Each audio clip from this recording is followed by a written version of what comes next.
Hoje é domingo, dia 25 de fevereiro de 2024. Eu sou o Padre Júnior Pereira e estamos começando a nossa Academia Espiritual. Louvado seja nosso Senhor Jesus Cristo, para sempre seja louvado. Salve Maria, Mãe da Misericórdia. Estamos no segundo domingo da Quaresma. Se vivermos o combate espiritual proposto pela Quaresma, é certo que seremos com Cristo transfigurados. Começa agora a Academia Espiritual, a Palavra de Deus fortalecendo a musculatura da nossa alma. Comunicando, Padre Júnior Pereira.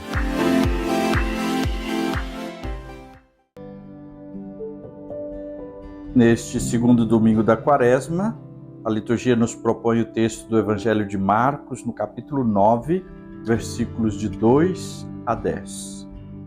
Proclamação do Evangelho de Jesus Cristo segundo Marcos. Glória a vós, Senhor. Naquele tempo, Jesus tomou consigo Pedro, Tiago e João e os levou sozinhos a um lugar à parte, sobre uma alta montanha, e transfigurou-se diante deles.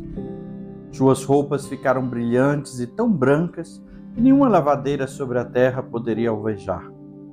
Apareceram-lhe Elias e Moisés e estavam conversando com Jesus. São Pedro tomou a palavra e disse a Jesus: Mestre, é bom ficarmos aqui.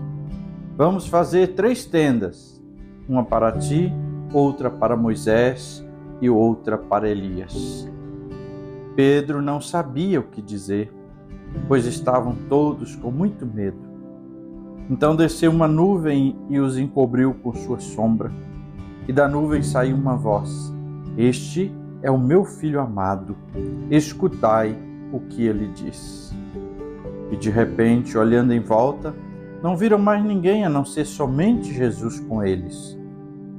Ao descerem da montanha, Jesus ordenou que não contasse a ninguém o que tinham visto, até que o Filho do Homem tivesse ressuscitado dos mortos. Eles observavam esta ordem, mas comentavam entre si o que queria dizer ressuscitar dos mortos. Palavra da salvação, glória a vós, Senhor. A liturgia deste domingo, e aí quando eu digo a liturgia deste domingo, eu quero incluir, convidando você a participar da Santa Missa, é claro, a missa dominical, e ver as leituras que estão integradas na liturgia deste domingo. Primeira leitura do livro do Gênesis, também a segunda leitura e o Salmo. Essas leituras, juntamente com o Evangelho, se propõem a uma dupla leitura. E essa dupla leitura é que a verdade, o mistério de Cristo e também falar sobre nós. Quem sugere esta reflexão é o Frei Raniero Cantalamessa. Porque assim como falam de Cristo, o Cristo que transfigura e mostra a sua divindade para os discípulos, fala também de nós que precisamos fazer este caminho quaresmal, conforme antes da vinheta eu falei. Se vivermos o combate espiritual proposto pela Quaresma, justamente da penitência, da abstinência, de práticas penitenciais, é certo que nós seremos com Cristo transfigurados.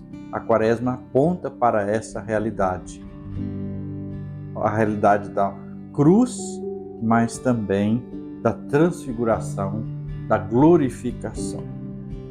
A cena do Evangelho, a cena da transfiguração, ela é melhor entendida também a partir da leitura do livro do Gênesis, no capítulo 22, do qual nós meditamos neste domingo. Por quê? Nesta leitura do livro do Gênesis, nós vamos ver Abraão, que vai sendo colocado à prova por Deus, oferecer no monte o seu filho em sacrifício. E Abraão leva Isaque, leva a lenha, mas não leva a vítima. E o próprio Isaque vai perguntar: temos a lenha, temos o fogo, mas onde está a vítima? A resposta de Abraão é: Deus proverá. E de fato, Deus não permitiu que Abraão sacrificasse Isaque e disse: eu queria ver se você era capaz de me colocar realmente à disposição tudo que é seu. E a realização deste sacrifício se dá com Jesus. Jesus é o Isaque de Deus, que foi oferecido à humanidade, e Deus não poupou seu filho. Permitiu que ele morresse na cruz para ser a salvação e o resgate, para ser o sinal da nova e eterna aliança. Assim, então, a primeira leitura, ela lança luz sobre o evangelho da transfiguração. Jesus é este Isaque. Veja bem, Isaque sobe ao monte carregando a lenha. Jesus sobe o Monte Calvário carregando a cruz. Jesus é o sacrifício do Pai para a salvação da humanidade. Diante dos discípulos, Jesus se transfigurou. Por quê? Para quê? A divindade oculta de Jesus derruba então as barreiras da carne e brilha nele toda a glória.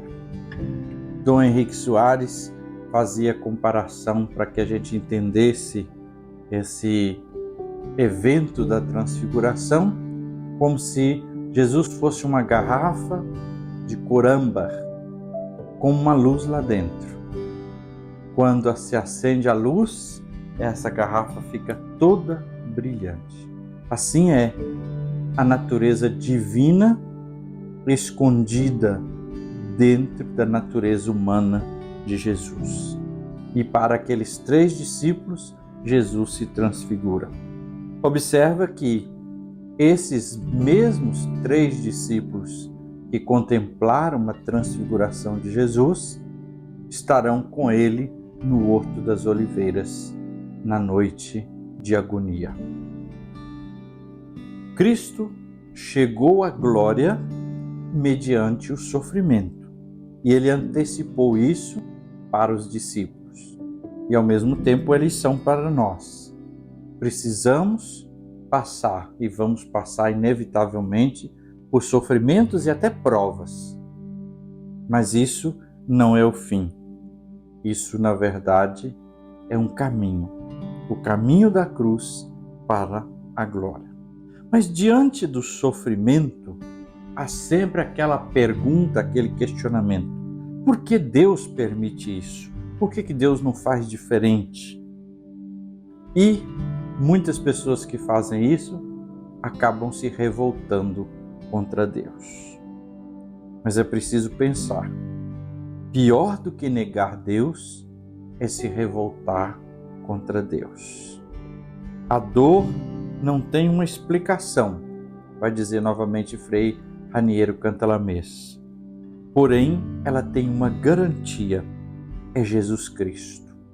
A dor não tem uma explicação, mas tem uma garantia, Jesus Cristo.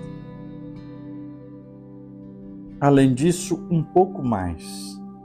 Crer no sofrimento, ou seja, não é crer naquele sofrimento, mas crer enquanto passamos pelo sofrimento, é a mais bela prova de amor a Deus. Por isso, a lição maior do Evangelho de hoje, depois de fortalecer os discípulos e prepará-los para a paixão, sabendo que há um mistério maior, a ressurreição, Jesus, nessa transfiguração, tem a palavra do Pai que diz: este é o meu Filho amado, escutai-o. E aqui está, para todos nós que vivemos no hoje, que temos também sofrimento, e não entendemos muitas vezes a dor, que temos que sacrificar muito. A palavra de Jesus é a palavra do Pai para nos confortar, para nos dar força e esperança. Senhor Jesus, hoje nós te pedimos, dai-nos força para estar contigo no caminho do reino e para que a cruz não nos assuste, ao contrário, ela nos leve sempre para a vida e eternidade. E agora, a bênção de Deus. Que o Senhor te abençoe e te guarde. Que Ele esteja acima para abençoar, atrás para guardar, à frente para guiar, ao lado para acompanhar. Que Ele volte o seu rosto e dê sua paz e sua bênção. Que ela desça abundantemente. E abençoe-vos Deus Todo-Poderoso, Pai e Filho e Espírito Santo. Amém.